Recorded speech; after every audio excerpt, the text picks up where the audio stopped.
You're listening to the Bird Dog Babe podcast. In this bonus series titled Whiskey and Wildhairs, Katie Willis shares the story about the Great Raccoon Wars of 2010. All right, let's get after it. Oh my God, I love her. Okay, She's let's great. start over. Okay. Hi, good evening, Courtney Bastian. How are you? Happy Groundhog Day. Happy Groundhog Day. Happy Groundhog Day. Happy third installment of Wildhairs and Whiskey. It is. It's the third one. Yeah. So yeah, I'm looking forward. We've had some hard laughs. We've had some sadness. We've had some real good times, some bad times, and all in between. So I'm really looking forward to hearing what you got for us tonight. I got my number one bird dog right here getting a little face scratch. Do you find that wire hairs like you have to really start at the nose at least once a day and really get like a full snoodle scratch? Yeah, they like that. I find that all wire hairs need but that. They also like it like right under the chin. Like if you can, do the outward chin beard tickle, they really like that. Oh, you like that? You like that? Oh, goo. Okay. So, what you drinking tonight? So in my typical whiskey fashion, I have a fruity one. You might not appreciate me for a long time with my choices, but I do like fruit and sweetness. So I have it's a local distillery, Lolo Creek, and it is their huckleberry flavored bourbon whiskey called Hucked. And It's kind of cool. I don't know if you can see that in the back. There's some writing. I tried to put the light on. Anyway, but it says pronoun Hucked.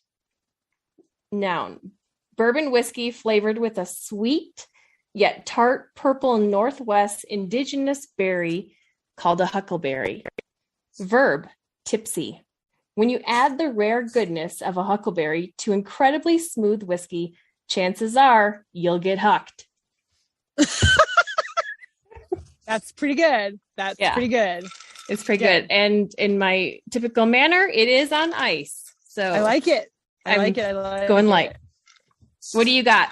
You know what my dad would say about this is it wouldn't be right if we were all the same, which is true. Like it's a good thing that you like fruity whiskeys on ice because somebody needs to, right? So I am sampling this bourbon. I don't know if you can see it because I'm outside. And it's called Trails End. It's a 10-year bourbon. It's really interesting. This is the second bottle of this that I've had. And the first bottle you actually sampled when we met up for our little hunting trip. Yes. But I have taken on a couple other hunting trips and I've managed to get right through it. So I had to get another one. And I definitely I'm really loving this whiskey. It is, it starts its life in Kentucky, which allows it to be a bourbon. And then after 8 years in Kentucky, it comes out to Oregon where it gets finished with some water off Mount Hood and put in some Oregon oak barrels. And I would definitely call it a rich whiskey. It's rich. It's got a lot of caramel and vanilla. And I'm really enjoying drinking it now because it's not as cold as it should be the beginning of February, but it's at least chilly out here. And this is a really rich whiskey that I think will be like too heavy in my mouth to drink in summertime when you want something that's lighter and a little bit crispier. So I'm very much enjoying this Trails End special reserve whiskey. It is 105 proof. So it'd get you. Oh man, made in Hood River, product of Hood River Distillers. Yeah, I was gonna say that's Hood River Distillery. Yeah, it's 105 is no joke. And mine's 75. It's a no joke. It's a no joke. It's that's good. It was. I think I had like 2 glasses of that on ice. It was good. It was good. It was. Yeah. It made me definitely make a face, but I did it. So now that hunting season's over, tell me what was your most memorable hunt of the season? Well, that's definitely that trip to North Dakota and the rooster. But that story we've definitely covered. But I would say outside of that, this last weekend was really great. The Muppets, I don't know if they knew it was the last weekend or whether it just all clicked for both of them. Like, it's kind of been one of those, like, they've been doing a little bit of this hopscotch where, like, one of them will have a really good weekend and the other one will be a piece of shit. I mean, not entirely, but like, one will bust birds or one will try to steal a point and I don't run them together a lot. I usually try to split them up just to not let them kind of feed off their own energy, but they do hunt really well together too. Like, they cover good ground. And so we hunted 3 days this weekend, for the final weekend of the season. And, I was so proud of them. Like, we did have one hooray gravy moment where Gravy, I'm not kidding you, Supermaned into a covey of birds, like fully, like could not control his graviness. The first covey we saw all weekend, and he was like, his eyes rolled into the back of his head and he just couldn't help his gravy self. But after we got that out of the way, I mean, they just tightened right up. They were steady. They were holding coveys. They were backing each other, which was really amazing. Like, both Sky and Gravy, because the vegetation is a little sparse this year, they could really see each other. And both of them backed each other like 50 yards out. Like, I was shocked at how far away they were when they stopped and saw their litter mate and were like, oh, wait a minute. He's like doing something. Gravy, has not been the better retriever. Sky's been the better retriever, and she's consistently marked birds really well all season and retrieved. She parades a little bit like the princess she is, but like, she does a really good marked retrieve. And Gravy's often quit on birds, right? Like, you send him to go on a fetch and he kind of cruises about halfway to the bird and then he comes back and he hasn't really gotten it. And he had 2 retrieves this weekend where the first one was like probably a solid 300 or 400 feet down, like, right where we were up high, bird went up, bang, bird down. And I saw it drop into the sagebrush at the very bottom of this draw. And I was like, oh my God, I really don't want to walk down this. And both of the Muppets had taken off, right? Like, the birds flew, the Muppets had taken off, and it had one of those little rollers, so you couldn't kind of see a little bit for a period of time. And I was just about to start walking down to it, and all of a sudden I saw Gravy squirt out at the bottom of, like, back into view, and he was running straight at the chunk of sage where I marked the bird, and he grabbed it and he brought it all the way back. And I was like, this is why we pay you, right? Like, this is why we pay you to, like, bring me back this bird so I don't have to walk down there. And so I was super impressed with that. And then the last covey, the last bird of 2022 season, I thought I missed. Like, covey got up, I shot, the bird was going straight and it took a hard banking left turn. And my partner had shot his bird and his dog was getting his bird. And Gravy just took off. And I was like, no bird, Gravy, no bird, like, come on back. And he again, like, went out of sight, and he comes back over the rim rock with a bird in his mouth. And when I looked at it, I had put a single pellet in, like, the back of the left side of it, the right side of its head. And I had broken its right wing. And so I must have just hit it. And that's why it banked and, like, peeled off. And I was like, holy cow, bud, I would have not even sent you on a retrieve because I didn't even know that I hit that bird. And so that'll be pretty memorable that the last bird of 2022, Gravy had more confidence in me than I did. That's awesome. So that's awesome. It's pretty good. It's pretty good. And I mean, just the progress of both of those puppies through the season from start to finish was pretty remarkable, wasn't it? Yeah, really. Yeah. So when we met up in late October, there was no backing and pointing was intermittent. And I will say that for a lot of reasons, chukar are a great bird. But I think one of the things that's really great about like chukars and huns, and I've heard this about sharptails, I've never hunted sharptails, is that they teach puppies manners because they just get up and get the hell out. And so I think it was just a lot of putting the puppies on a lot of those birds, you know, those covey birds, that just get up and get gone. That really teaches quail too. I mean, quail do it too. That just really teaches, you know, puppies manners and teaches them that they need to like stop, slow down, behave. And so, yeah, it was really great to go from, I mean, well, the last time we hunted together, Gravy didn't point anything. He must've run up like a dozen grouse. Like he wasn't stopping for anything. And then to get to the end of the season where not only is he pinning and pointing and holding like coveys of chukar, which are wily as shit. I mean, those birds get hunted a lot. And from a distance. And from a distance. Yeah, exactly. Like, so to go from the last weekend of October, Gravy not pointing anything, to the last weekend of January and Gravy is pointing everything. And Sky's been really consistent the whole year. She's definitely had some days where she was better or worse, but she's just a lot more of a thinking dog. And so, you know, so she's just kind of like, I think she put it together a little bit earlier than Gravy did. But even her, like she had some days where she wasn't very good and I got frustrated with her and where she was busting birds. But yeah, just to watch him really come through and to back from those distances and to handle those late season birds. I mean, it's an awesome final note for the season. It's super sad. It's super sad because they're done hunting and they just showed up their best selves. But you know, now it just gives us something to really fuel our training for next season and really be ready to get out there and just slay, you know, September to January as opposed to November to January. So it'll be fun. Yeah. We have a lot of plans for the summer too, with working on them and doing a couple more advanced skill stuff. So yeah, definitely. It'll be fun to see the development.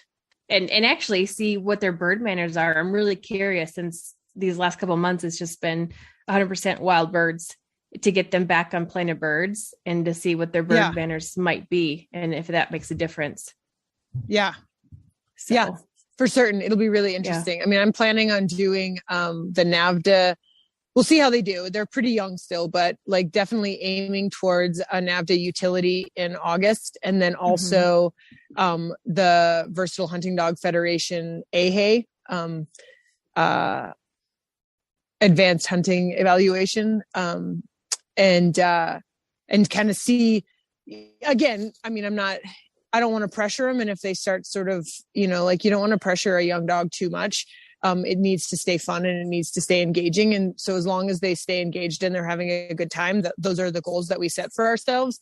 But if they need a break over the summer, then we won't necessarily, I'm not like, if I don't do those tests, I'm not going to be heartbroken. Right. But yeah, it'll be interesting to see how they do, you know, as far as like taking training pressure now that they know, was that we're here for. Mm-hmm. So tell me what your Wildhairs story is tonight. I think it's time to talk about the Great Raccoon Wars of 2010. Let's do that. Let's do that. I feel like as I was thinking about this story and how this quintessential Katie and Bird Dog adventure story is definitely not for the faint of heart. It's a bit of a rough story. And so there's kind of two things that I think I need to say out in front.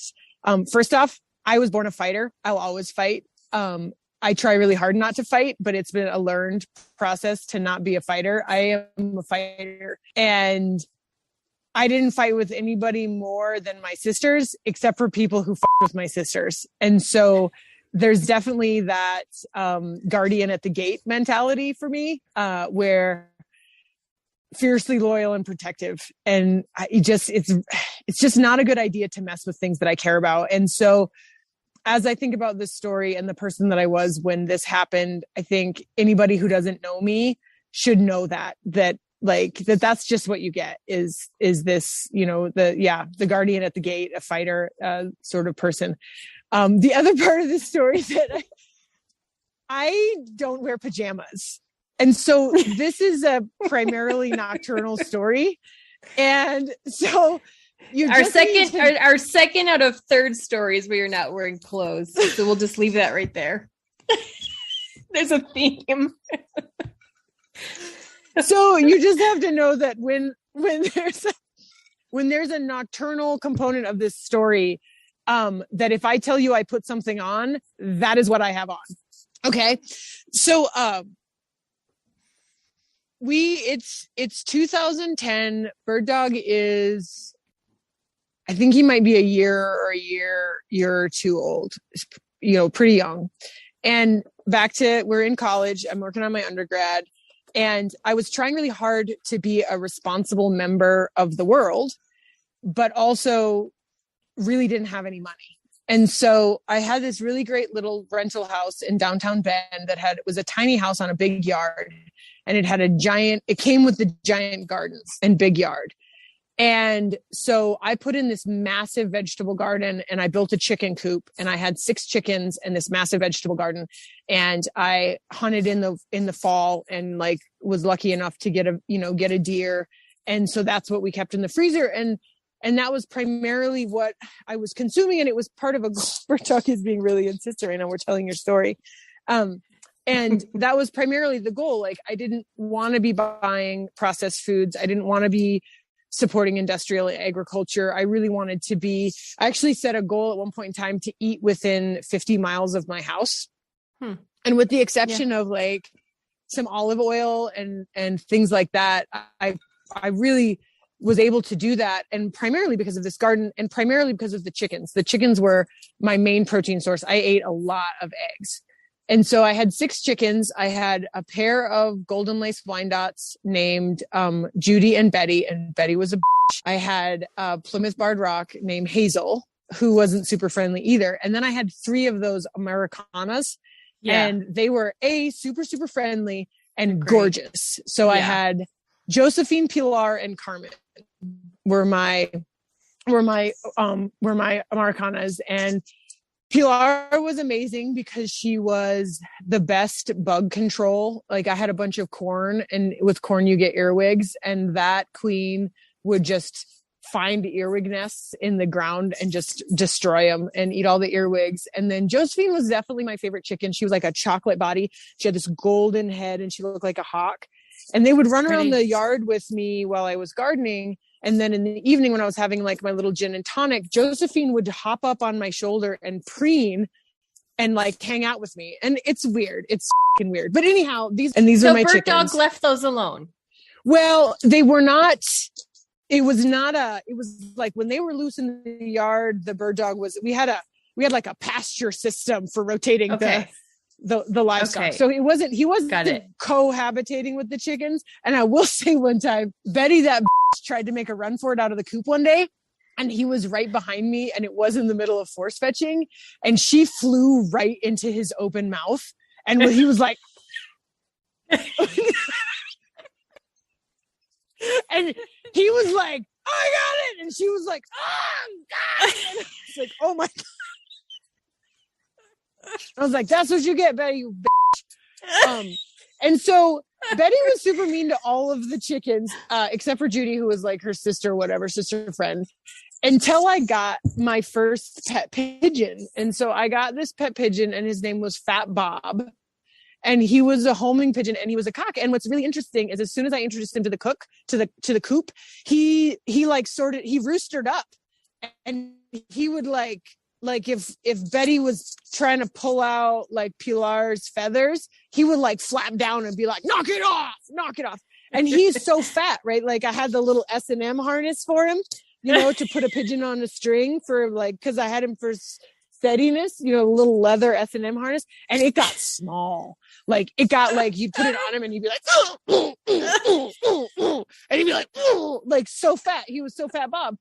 because all he did was like live with the chickens and eat chicken grain. And like, I would fly him out of the coop and he would just fly over onto the neighbor's house and he would sit up on the neighbor's roof and like watch the chickens walk around. And then as soon as I was like, chooky, chooky, chooky, chooky, put the grain back in the chicken coop, Bob would fly down. And he actually got to a point in time where I could put a grain in my hand and be like, Bob, Bob, Bob, Fat Bob. And Fat Bob would come down and like, which was great because then I could use him again the same day for training. Like pop, you know, like let him go. Hey, steadiness training. Okay, you hold still. I'm going to go get Bob again. Hold on, bird dog. I'm going to go get Bob and get Bob, come back and do some more work with Bob. So that was my coop. So this is great though.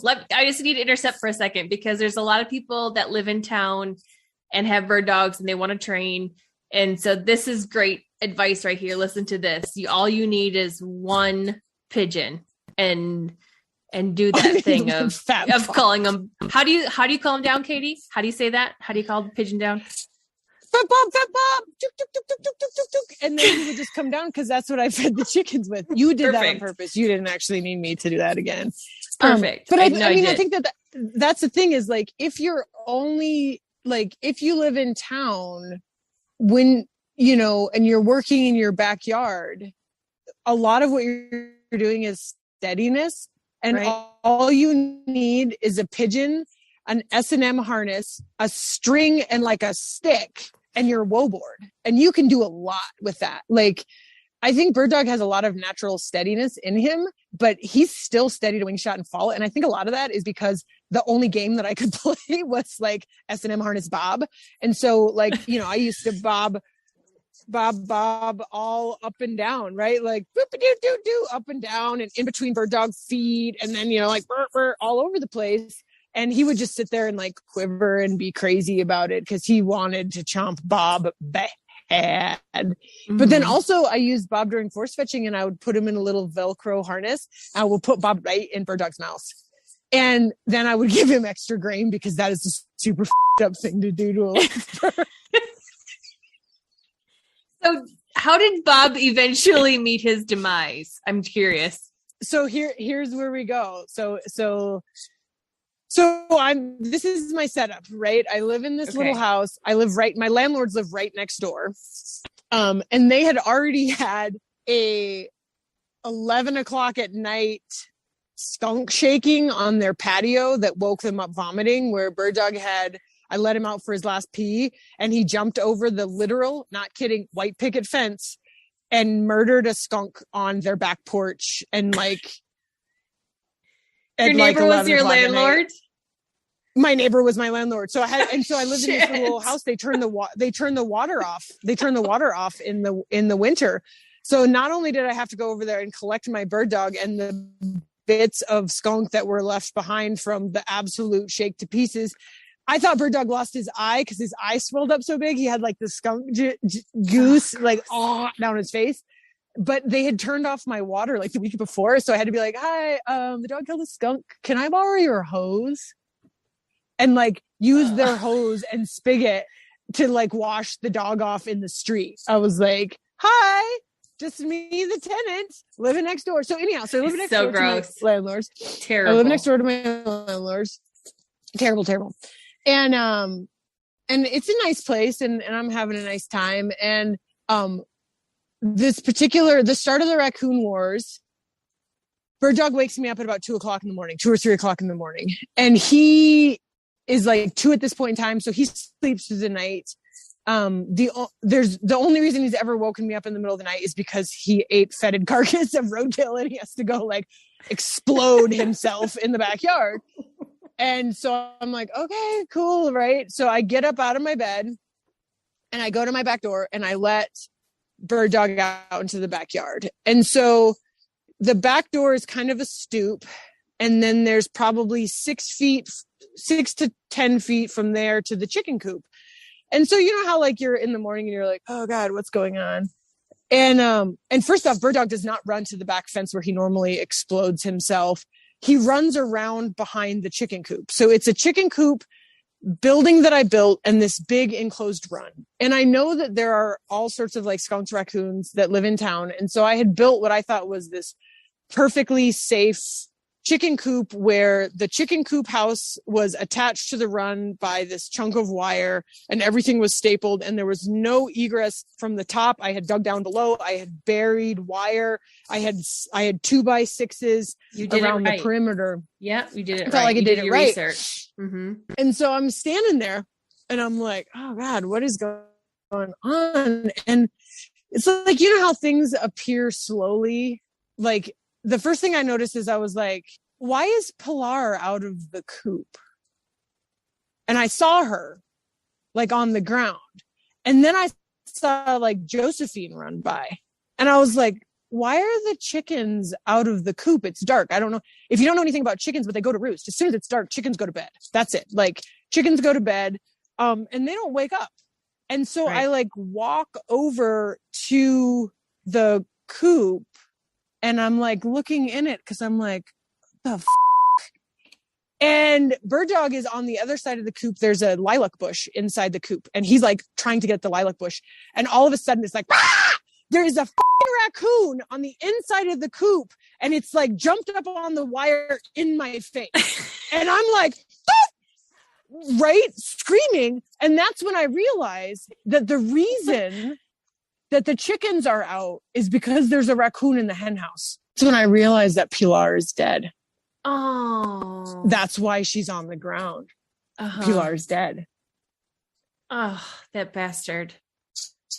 And so I'm like, F you. And I hit the raccoon on the wire and it goes back in. And I open the coop, the outdoor run, and I scoop Josephine up and I shut the door and I go back in the house.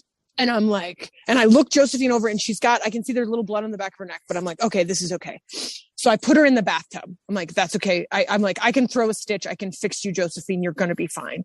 I'm like, I'm going to kill this fucking raccoon. Like, I'm going to kill it. Yeah. And so I get the pistol and I get the pillow off the couch. And I'm like, okay, I'll put the pistol in the pillow. I've seen that in movies. I'm going to shoot this. Because that's like a silencer, right? Like that's a silencer. Right. Because you're in town. But then it actually occurs to me that there's a projectile involved and I would be shooting into my neighbor's mother-in-law, which is literally where her mother lives. And I'm like, okay, that's not it. And so I'm like, oh my God, I got to kill this thing. And, I get out my big hunting knife and I'm like, I'm going to stab this raccoon with this hunting knife. And I'm walking out the back door and I see one of my ski poles and I'm like, aha, yes. So I kick the basket off my ski pole and I duct tape the hunting knife to the end of the ski pole. And I'm like, I'm going to stab this thing in the fucking liver and I'm going to bleed out and die. And then I'm like, safety. So I now get dressed and I put on all of my Carhartt uniform, my giant ski gloves with the gauntlets, my ski goggles, ski mask, everything on, rubber boots. And I grab the lid of the chicken food container to go in there with my makeshift spear and stab this raccoon. And I get in there and it's gotten out. It's not in there anymore. Oh, no. It's not in there anymore. It got out. And I was like, like I was so ready to kill that raccoon. And I was like, damn it. I'm like, it's okay. It's okay. I got to take care of Josephine. And I go and I get my chicken out of the bathtub and I start looking at her and he has torn open her spinal cord. Like I can see her spinal cord. Ugh. And now it's 4:00 in the morning and I am choking my favorite chicken to death in the bathroom. Oh, gosh. And I am so upset. I am like on the couch sobbing from the adrenaline high, the low.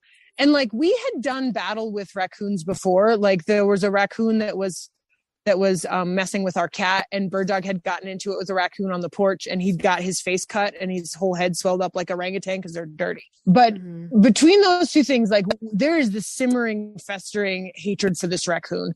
And so I'm sitting on the couch already waiting for daybreak to see what the rest of the damage is. And basically like sitting there with Bird Dog, and I'm like, we're going to kill these raccoons. Like, we're going to kill these raccoons. And daybreak comes, and I go out to the chicken coop, and Carmen is also dead. So my 3 favorite chickens are dead. And he's broken both of Bob's legs. No way. He broke both of Bob's legs. So the little pigeon legs just snapped in half. And so I had to kill Bob. Oh, I had to kill my pet pigeon. And of course he left Betty. I was like, he did. I was like, if you're going to kill anything in that coop, like, why did you kill my best beloved? Like, I was all of the best beloveds. All of the best beloveds. Terrible. Yeah. It's super, super upsetting. And I was like, that's it. We're going to war. Like, we're going to war. Yeah. So we got a live trap. And the first thing we trapped like 4 nights in a row was our cat, Raul Sanchez Duarte Ramirez Pedro Pesco Solito, our cat. And then he got... Why does he have 75 names? Because I was 19 and I drank a lot of Bartles and James back then. I was blonde. I don't know, dude.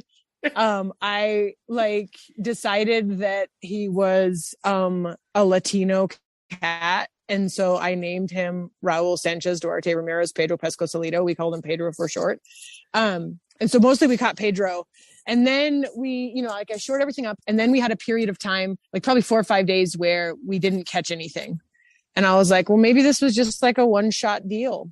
Then Bird Dog woke me up in the middle of the night, and we go out there, and there is, I kid you not, a 50-pound raccoon in the trap. It's massive. I didn't know it was a trophy raccoon. It was easily 3 times bigger than any other raccoon that I ever caught or have ever seen. And so then I took that out into the woods. Bird Dog really wanted to get it, and I was like, should I just let it go and like let Bird Dog tear into this raccoon? And then I remembered like how infected his face got. And I was like, no. And so I shot that raccoon. And over the course of like the next 3 months, we trapped and killed, I think, 6 raccoons. Holy cow. In your fenced in backyard. In my fenced in backyard. And it culminated the final night of the Raccoon Wars. And this is where I think that raccoons may actually have a level of intelligence, because this thing happened and we never had a raccoon in the backyard again for the rest of the 3 years that I lived there. And so Bird Dog wakes me up in the middle of the night. By this point in time, a friend of mine has given me a recurve bow so that I can silently dispatch raccoons in the middle of the night. Instead of using a pillow for your Instead pistol. of using a pillow and a 22. Yeah. So very nice friend. Bird Dog wakes me up. I open the back door. I see that there's a raccoon in the trap, but Bird Dog is not going for the trap. Usually when there's one in the trap, he's like on the trap. He's like biting the trap. He's like, "Rah, you're a bad guy." He's not. He's underneath the coop. And so I grab my trusty red and black checked hunting jacket and I put that on, and I have my little headlamp, and I go out there, and there is a raccoon in the trap, and there is one underneath the coop that Bird Dog is now fighting, right? That now it's like World War III in under the coop. And I look up to look around for like figure out what I'm going to do, and there's 2 more raccoons in the freaking tree over the fence. No way. And I'm like, oh my God. Told their friends. Yeah, like come on. Well, and they never got my chickens again. Like I redid my chicken coop and they never actually got in again, but they were always trying. And so I'm like, fuck, what am I going to do? Right. Like I got to do something. I got to help Bird Dog out. And I look, and I kind of like, I'm looking around, and BD starts backing it up out of underneath the chicken coop. And I look underneath it, and he has the raccoon by the tail, and he is dragging this raccoon by the tail out from underneath the chicken coop. And I'm like, oh shit, dude. As soon as that raccoon, cause the chicken coop's like, about 6 inches off the ground. As soon as he pulls that raccoon clear, it is going to turn around, and I'm going to end up with a one-eyed bird dog. Yeah. And I look around, and there's a there's a chunk of 2x4 right next to my foot, and I grab it with my hand. And as soon as Bird Dog's head is clear of the coop, I just start swinging. And I bludgeon that raccoon to death as it gets pulled out from underneath the chicken coop. And the two in the trees obviously kept note because we never saw them again. We never had another single after I finally, because all of the raccoons I trapped, I took into the woods and shot, right? So none of their friends knew what the hell happened. Like, they're like, what happened to Larry? Anybody know? Nobody's seen Larry around the garbage can for a while. But that last one, like, there were two raccoons watching this situation of the bird dog, wham, wham, this naked lady swing at this damn raccoon.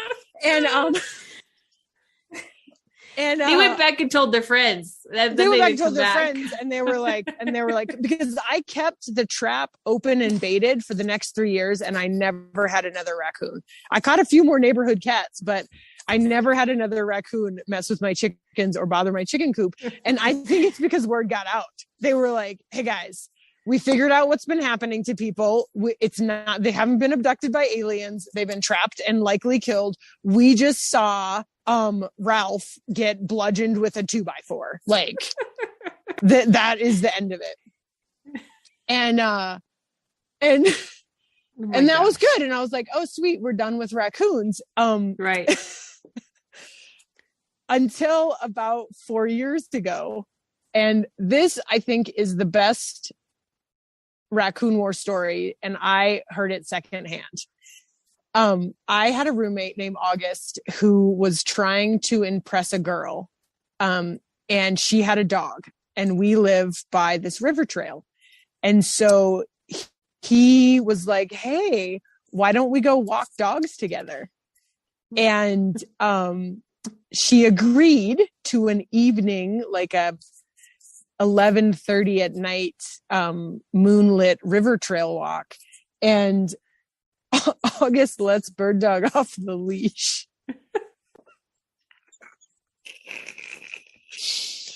and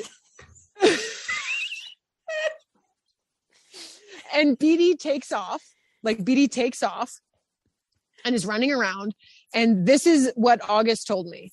He said, I was walking along, talking to, Aaron, and we were having a nice time. And then I heard Bird Dog barking like crazy.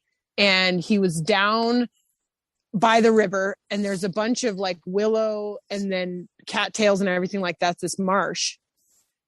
And he said he had to wade out through all this stuff to get to where Bird Dog was barking. And when he got out there is a raccoon on its hind legs, waist deep in water, and Bird Dog is barking and running around and trying to take shots at it.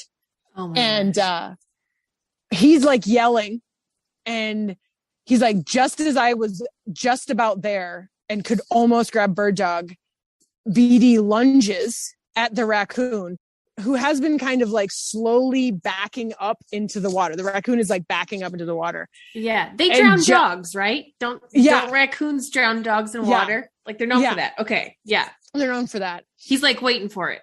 He's like backing it up. And August lunges for the dog, and the dog lunges for the raccoon, and they go at it in the river. And there's a pretty steep drop off right there. And August describes it as World War III underwater. It's just like, and like, there's just these bodies, right? And they're out in the current. And I swim there in the summer, and I know the spot. And it basically goes from like this deep to like 12 feet deep. And so maybe not 12 feet, maybe like 10, but anyhow, deeper than a man can stand. Yeah. And so August is now, it's like 10 o'clock at night. It was in the fall. It's not warm. He's on a date. And Bird Dog is in a fight to the death with a raccoon underwater. And like, what do you grab? Like, you're just as likely to grab a bird dog as you are to grab a raccoon that is going to bite you and give you rabies forever. Right. And so he's like trying to yell or do whatever. And all of a sudden it gets quiet. And nothing's happening. And then Bird Dog pops up and is like, like coughing and shaking his head with a limp raccoon in his mouth. And August grabs the dog, who drops the raccoon and wrestles him back to the shore, cold and wet and half drowned, and proceeds to watch the body of the raccoon float lifelessly down the river. Right. And then try to scramble back, gets himself all cut to hell, back up to where Erin and her well-behaved chocolate Labrador, who is on a leash, are sitting there waiting for them to come back.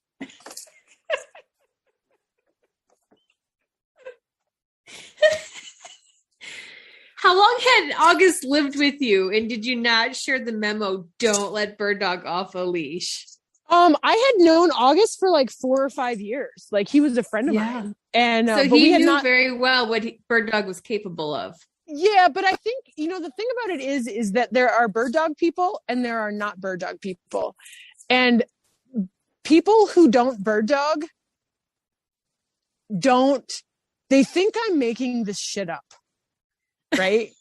They think I'm making this shit up. Yeah. And they think I'm full of fibs. Right? Yeah. Like there's no way, right? Like there's no way that you and your dog were out trying to stab a raccoon in the liver in the middle of the night. Like, who does that? Like, bird dog people do that, like, yes. And they have this incredible drive, right? And so he came back and he was like, because I was at home and I'm like, how did it go? And he's like, I let Bird Dog off the leash. And I was like, what happened? Like, what happened? And he told me the whole story, and I was like, oh, shit. And like, he had a couple scratches on his face, but none the worse for wear. And, and I was just like, you cannot turn your back on that dog, and you can't take him off a leash if you don't have the cell phone electric collar on, because he's just going to go murder things. But he's still, I mean, like, we both still, it's hard. Like, people put up those cute instant Instagram videos of like the raccoons, like washing the food or doing whatever. And all that I see is something that needs to die. I will never forgive the entire species of raccoons for having to have me kill my chicken and murder my fucking pigeon. Bob. Like, I will never forgive that. And Bob. Oh my God, Bob. Yeah. It's terrible. And like, Bird Dog still hates raccoons. And in fact, last year, when he was not doing so good, I took him for a walk without the Muppets, just to see if I, could get him moving. And we were down by the river trail in sort of the same area, and a raccoon ran across the trail, and I almost let him go. I was almost let him go because I was like, you know what? One less that'll raccoon be your would last stand. Like, you're not going to survive. You're not going to survive. Like, his sister actually died. Her last day on Earth, she killed 2 raccoons, and then they found her having killed 2 raccoons. She killed a raccoon. They found her. They brought her back. She escaped the yard, went back down into the slough, killed another raccoon. They brought her back. She looked fine. Everything was great. They put her in her kennel. She curled up, and next time they went out there, she was dead. And that was like her last act, was to murder raccoons. And I knew that story. And so there was part of me that was like, I don't know if you're going to make it another week. And we're going to go to the vet, and the vet's probably going to tell me that I got to put you down. And shouldn't I just let you, shouldn't I just unclick this leash and like let you, because he saw it, right? Like, he saw it, he smelled it, and he wanted to go murder that raccoon. And I was like, you could just go out like your sister did, like a warrior. Mm-hmm. And then I just couldn't do it, because it turns out I'm not that much of a warrior. But yeah, like, we don't like raccoons around here. Yeah. We just don't. Yeah. I get that. Yeah. So I'm also curious though, did August ever get a second date with Erin? He did. They actually dated for like 5 years. It's great. Yeah. It worked out. Great. Yeah, he pleaded innocent. But what's really funny is that Bird Dog never liked her chocolate lab. He didn't like her chocolate lab. And so I could always tell when she was over, because he had all of his stuffed toys. And he would be on his dog bed, which is a circle, with all of his toys underneath him, like an old broody hen. And I'd be like, oh, the chocolate lab was over today while I was at work. And he'd be like, I don't want him to get my toys. And I was like, you are a weird old dog. You're a weird dog, but it's cool, man. They're your toys. Like, if the chocolate lab didn't help. If you want to protect him, yeah. If you're not man enough to come down here and help me murder this raccoon in the river, you don't get to have my toys. Exactly. I agree with Bird Dog 100%. Yeah. That's ridiculous. So that is the Great Raccoon Wars of 2010. It's very, very good. What a bastard raccoon. I feel like all of us with wire hairs are going to just kind of help that raccoon population have just one less more, maybe on the next opportunity. For the I mean, the bummer of it is, like, I was so broke back then. I had no idea that I had a trophy raccoon on my hands. So at that point in time, Bird Dog was a young man. He weighed about 48, 50 pounds. That raccoon was bigger than my dog. That first raccoon was bigger than my dog. And I didn't have that much experience with raccoons. I've since shared that with raccoon hunters, and they're like, wow, that is like, I don't think I've ever seen a raccoon that big. And then I went into my first Cabela's a few years after that, and they have like that big diorama, and they have all of the taxidermy, and they had like this family of raccoons down by the fake water, and they were like this big. Like they were maybe 15 or 20 pound raccoon. And they probably would have given me like $250 to put in their diorama as a trophy raccoon. I mean, that raccoon, I am not kidding, was as big as my torso. It was huge. It weighed like 50 pounds. I had to have two hands to pick it up. It was a massive raccoon. And I could have used that money from Cabela's. I could have used it. I didn't know. Good. It was like people who talk about throwing away the lottery ticket. I threw away a trophy raccoon. Oh my gosh. I had a 45-pound raccoon. So not nearly the size of yours. That's still a really big raccoon.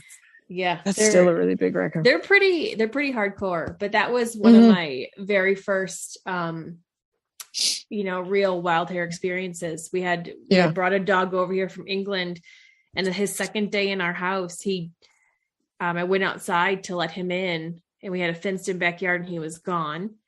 And I called him, and he came down the middle of our dead end street with a possum in his mouth.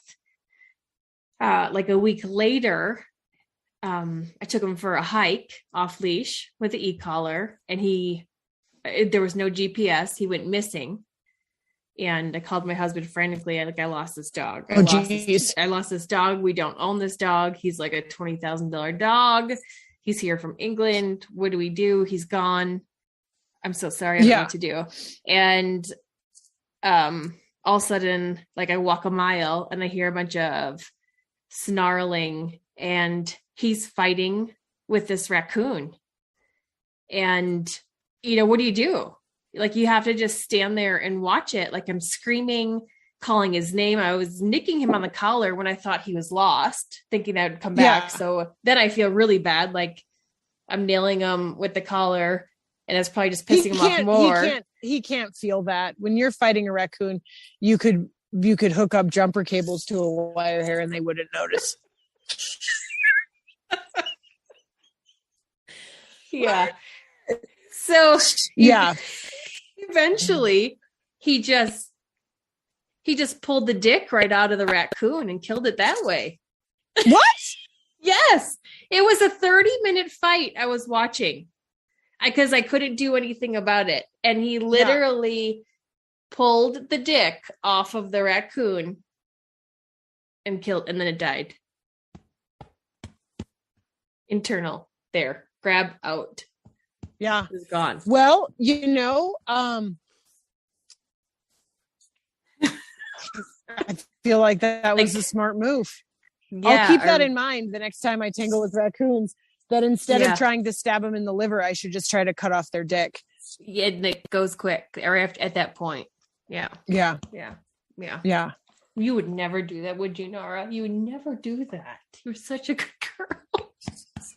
I know. What's funny is I don't think like Gravy, like he really likes the cat and the cat's his friend, and he hasn't shown a lot of fur drive.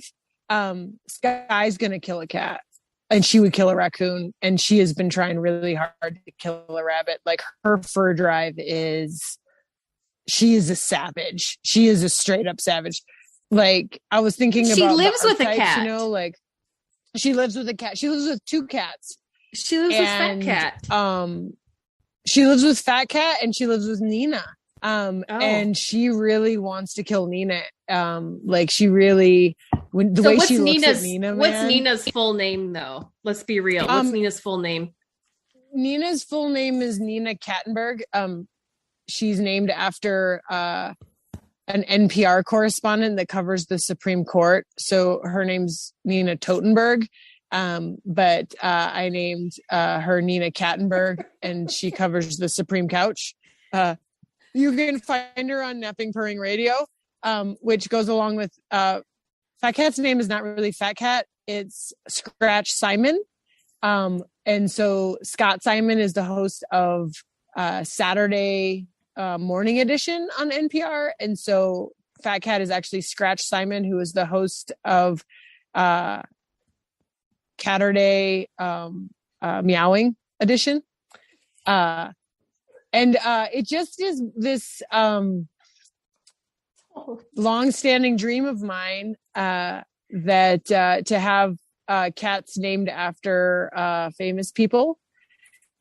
It started with Raul Sanchez Duarte Ramirez. Pedro Pascal Salido was a dictator. He was an absolute despot. He was miserable to live with. He sent the UPS driver to the emergency department one time. I told that guy not to touch the cats. So I was like, oh, the next cat will be Fidel Castro.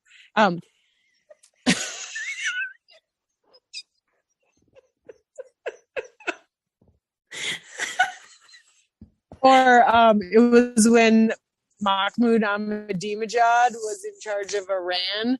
And so I was like, Mahmoud Ahmadinejad was the next cat that I was going to get. So that kind of, and then I was like, you know, the thing about life is that the energy you put out into it is the energy you get back. And so if you get another cat and you name it after despots, you're going to end up with another dictator of a cat who sends people to the, I mean, Pedro beat up a pit bull. Like the neighbor had a pit bull.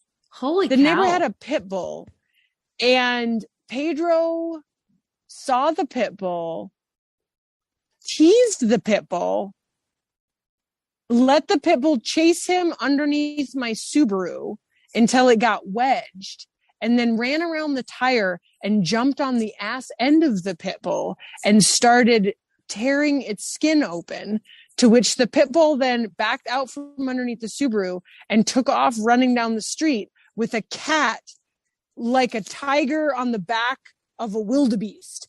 Ha! So he was terrible. And so I was like, You know what? You cannot get a cat and name it after a dictator unless you want another cat that behaves this way. And so it's kind of impressive, though. It's super impressive. I mean, he was a remarkable cat. Like, he had a chair he sat in, and if people put their jacket on that chair, I would know, because it was like living room was separate from the kitchen and the dining room, and we have these dinner parties, and I would be like cooking, and I would turn around and Pedro would be like staring at somebody with like vengeful intent. And I would look at that person and I would say, hey, where did you put your jacket? And they'd be like, oh, I hung it on that chair in the living room. I'm like, you kind of need to move your jacket.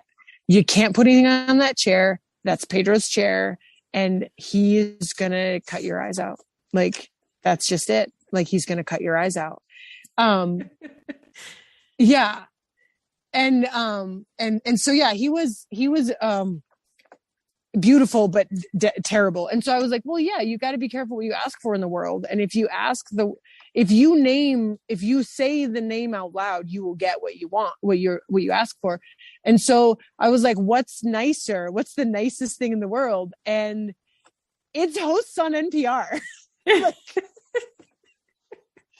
hosts on NPR are so nice. The only thing nicer than them is Canadians. And I couldn't come up with, like clever names of cats named after, Canadians.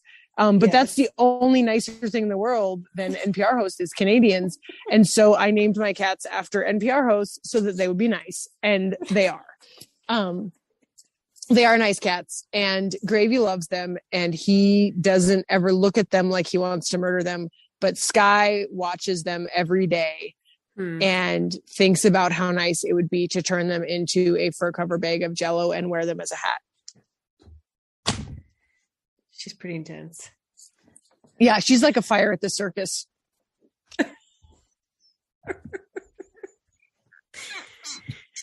All right.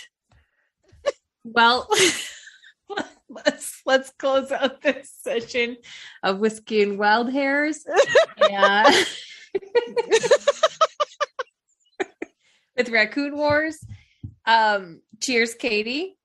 Cheers, Courtney, to your good health. Cheers. And yours, and to Bird Dog, and the fact that he makes some phenomenal stories and memories for you to tell, because they're pretty great. Thanks, buddy. I got some salmon skins where that came from. Oh man, you can't go wrong with some salmon skins. All right, we'll talk again next month, and hopefully we can do some live Whiskey and Wild Hair recordings at Pheasant Fest. Oh, fingers crossed. Fingers crossed. Yeah. I'm booked. I'm waiting to hear if Katie can get booked. So we got to work out some scheduling. Yeah, I've got a little bit of scheduling left to do, but I am pretty much 98.8% just going to do it. I'm just going to do it. 98.8.9. Carry the 1, move the decimal over 5, raise to the power of 4.